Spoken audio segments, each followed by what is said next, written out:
and we stacked today. That's how you stack wins. That's how you send a message. And that was personal. The Indiana Fever just gave us one of the most satisfying wins of the season, without Caitlin Clark, by handing DeWanna Bonner and the Phoenix Mercury a reality check in her return to Gainbridge Fieldhouse. And it was a great team effort to beat DeWanna Bonner in her return to Gainbridge Fieldhouse. Had to feel great for the fans there to see her vanquished and not playing well, and Alyssa Thomas complaining all over the floor. Bonner booed in her return. But this wasn't just a win on the scoreboard. This was basketball karma in its purest form. And Bonner, she got every ounce of it. We got to celebrate beating down DeWanna the Scammer Bonner. Cheers, my friend.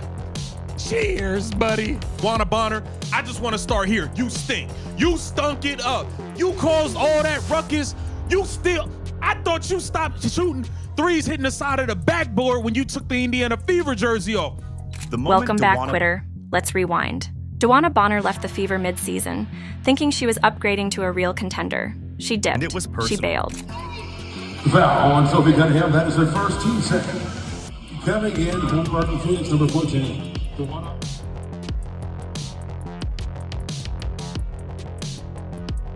She quit right when this team was building something special.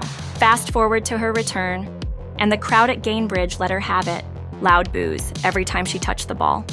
Quitter chants at the free throw line. And you know what? Every bit of it was deserved. And just like that, karma hit hard. Bonner, 4 points, 1 for 4 shooting, booed all night. Replaced by Aari McDonald, who dropped a career-high 27 points. Oh, and her fiancé, Alyssa Thomas. She was on the sideline taunting fans only to watch the Mercury fall apart. 8 pivots. Only 15 three-point attempts and 6 makes for Phoenix from outside the line. Boston, step through, lays it in. You can't stop her. Powers in the paint. We're still playing without Kelsey Mitchell. She's got the 5 fouls. Boston, Cunningham. Yes! And a foul!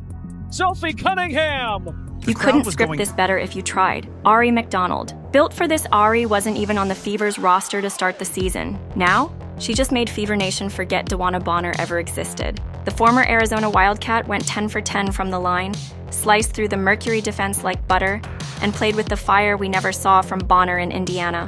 When I saw those 2 threes go in, I was like, all right. Bonner booed in her return, which is to be expected, considering the circumstances in which she left. And the players that have come in for the Fever are much better than Bonner was for them.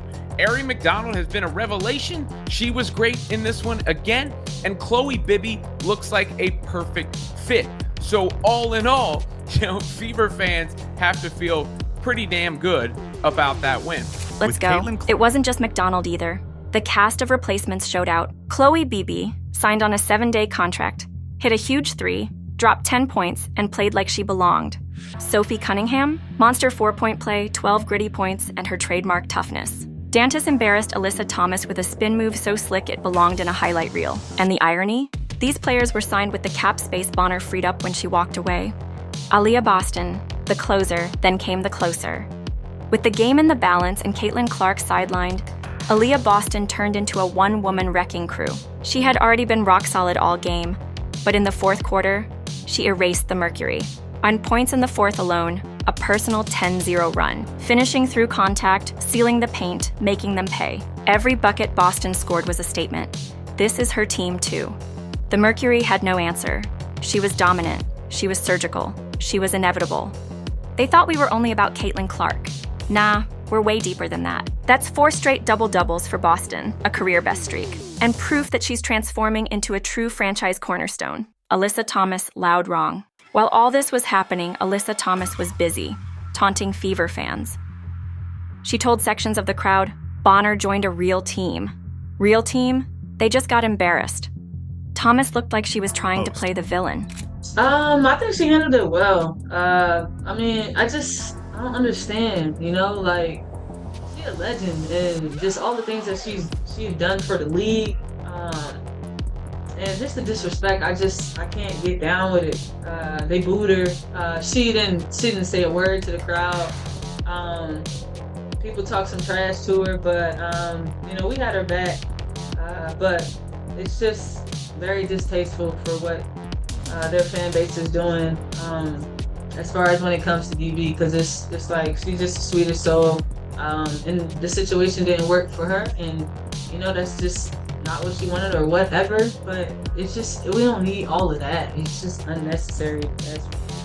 Instead, she looked like a clown yelling from the bench while her team got cooked. Post-game drama, who showed class. After the game, the post-game vibes said it all. Kalia Copper tried to call Fever fans distasteful for booing Bonner. She's a legend. The disrespect, miss us with that. She quit mid-season. That's why fans booed. Not because they forgot what she's done, but because of how she left. Stephanie White, Fever head coach, kept it classy. You talked a little bit about being happy for DeWanna Bonner, finding a good spot for her. What was your overall thoughts on having her there in the reception tonight? Yeah, I mean, I don't know anything about the reception. I don't hear anything once I'm out on the floor. But it's weird seeing her on the other side. But at the end of the day, basketball is basketball and relationships are relationships. Basketball is basketball. Relationships are relationships. And Aaliyah Boston, even better. Honestly, that got nothing to do with me. That's a leader. That's someone focused on winning, not whining. This win meant everything. This wasn't just another win. This was the Fever's third straight victory, a 15-12 record, the best in nearly a decade. A statement. We're not just Clark's team. Justice for a fan base that got left behind. Proof that quitting comes with consequences. What was it like having DeWanna Bonner return to Indiana, and what were your thoughts on the fan reception tonight? Honestly, that got nothing to do with me. I think DB returned because we were playing Phoenix, and so that happened to be that. The fans chose to do what they wanted to do, but for us, it's about paying attention to what we have to do here, and that was coming in and getting a big win, which we were able to do.